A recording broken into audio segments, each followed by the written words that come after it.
Congolaises, Congolais, mes très chers compatriotes, je m'adresse solennellement à vous en ce jour dans un contexte exceptionnel en rapport avec la situation sécuritaire que connaît notre pays dans sa partie orientale. Ce contexte d'agression et d'occupation des territoires dans le Nord Kivu est perpétré par le groupe terroriste dit du M23 avec l'appui avéré en hommes et en logistique du Rwanda. Au moment où je fais cette adresse, nos agresseurs occupent certaines localités dans le territoire de Rutshuru, occasionnant ainsi un drame humanitaire avec plus de 200 000 compatriotes forcés de fuir les affres terroristes dans les zones de combat. Ils se retrouvent en dehors de chez eux, sans logis, sans nourriture et sans soins. Des instructions précises ont été données au gouvernement pour leur rassemblement et leur prise en charge. Au-delà de ces efforts, j'en appelle à un élan général de solidarité pour alléger leur fardeau. Certes, cette situation n'est pas nouvelle.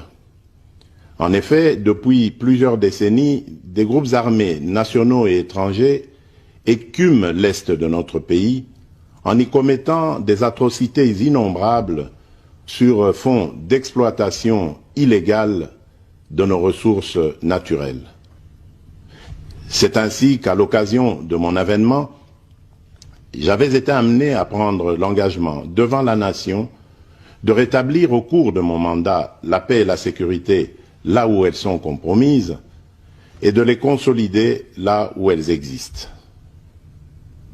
Sitôt dit, sitôt fait, j'ai sans délai et de bonne foi commencé à développer, notamment avec tous nos 9 pays voisins, une diplomatie de proximité en vue d'établir avec eux des relations de coopération franches, transparentes et de caractère gagnant-gagnant.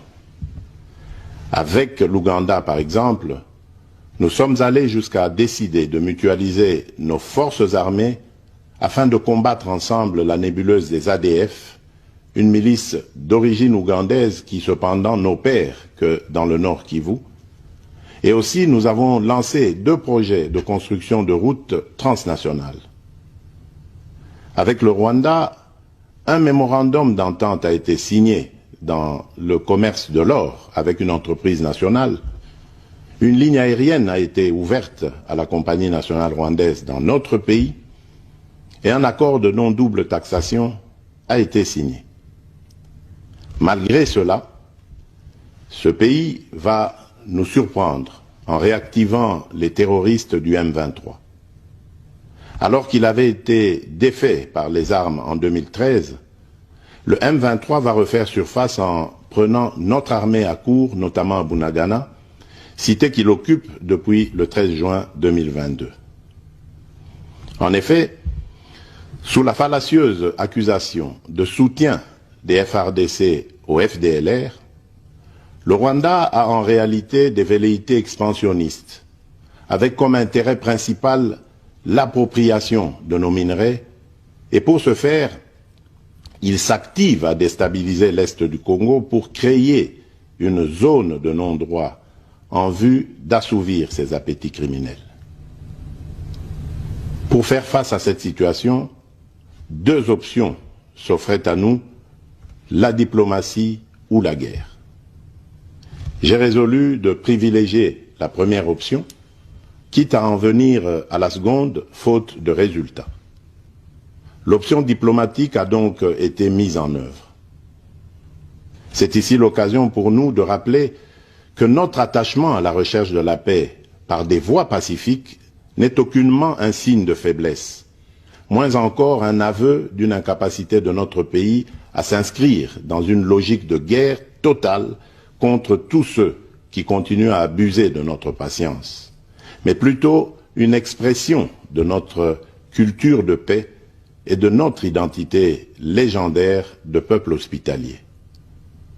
C'est ainsi que dès le 20 juin 2022, j'ai pris part aux travaux du 3e conclave des chefs d'État membres de la Communauté d'Afrique de l'Est à Nairobi, au Kenya, qui avait comme agenda l'examen de la situation sécuritaire dans l'Est de notre pays.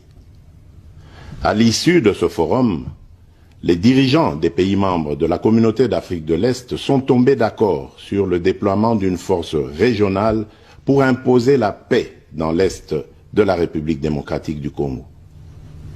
Le sommet a appelé à une cessation immédiate de toutes les hostilités à l'Est de notre pays et a demandé à tous les groupes armés, tant étrangers que locaux, à déposer les armes immédiatement et sans condition et à s'engager dans le processus politique. Le 6 juillet 2022, j'ai accepté de rencontrer à nouveau le président du Rwanda, cette fois à Luanda, sous l'égide du président Joao Lourenço, sous couvert de la Conférence internationale des régions des Grands Lacs africains, la CIRGL. Il en est sorti une feuille de route qui stipule entre autres objectifs normaliser les relations politiques et diplomatiques entre la République démocratique du Congo et le Rwanda. Et pour y parvenir, la première action retenue, arrêt des hostilités et retrait du M23 des positions occupées conformément au communiqué final de Nairobi. Une fois de plus, aucune avancée sur le terrain de la paix attendue par notre population n'a été observée. La dernière activité diplomatique en date a été la rencontre avec le président Paul Kagame autour du président français Emmanuel Macron et à l'initiative de ce dernier en marge de l'Assemblée générale des Nations unies à New York. Ici également, pour l'essentiel, il a été acté le principe d'un cessez-le-feu immédiat et du retrait inconditionnel du M23 des positions qu'il occupe, toujours sans résultat tangible sur le terrain. Mes chers compatriotes, comme vous pouvez le constater, malgré notre investissement et les efforts fournis dans cette optique, la paix et la sécurité ne sont pas au rendez-vous.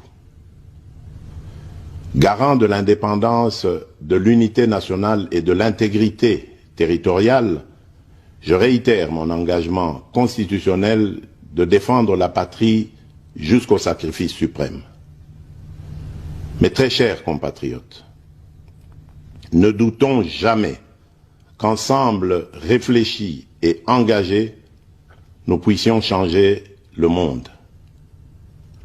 À vous, nos vaillants soldats, vous qui avez pris l'engagement de servir sous le drapeau, je vous invite ici au sens élevé du patriotisme en ce temps particulièrement exceptionnel de notre histoire, de défendre notre pays, de protéger l'intégrité de son territoire et d'assurer la sécurité des Congolaises et des Congolais contre toute agression ou attaque d'où qu'elle vienne. À vous, mes très chers compatriotes, la guerre qui nous est imposée par nos voisins exige de chacun de nous des sacrifices. C'est le moment de taire nos divergences politiques pour défendre tous rassemblés notre mère patrie. Notre histoire et notre marche commune ont sans cesse démontré que, loin de s'effondrer, notre nation et son peuple ont toujours relevé ce genre de défis et nous en sommes toujours sortis victorieux. Restons tous unis et solidaires derrière nos forces de défense et de sécurité. La situation actuelle, loin de nous affecter, n'est qu'une épreuve de plus que nous allons surmonter pour raffermir davantage notre unité. Au-delà de tout clivage politique, idéologique, religieux et tribal, la défense de la mère patrie est le seul objectif qui doit nous unir en ce moment. Le pays nous appelle.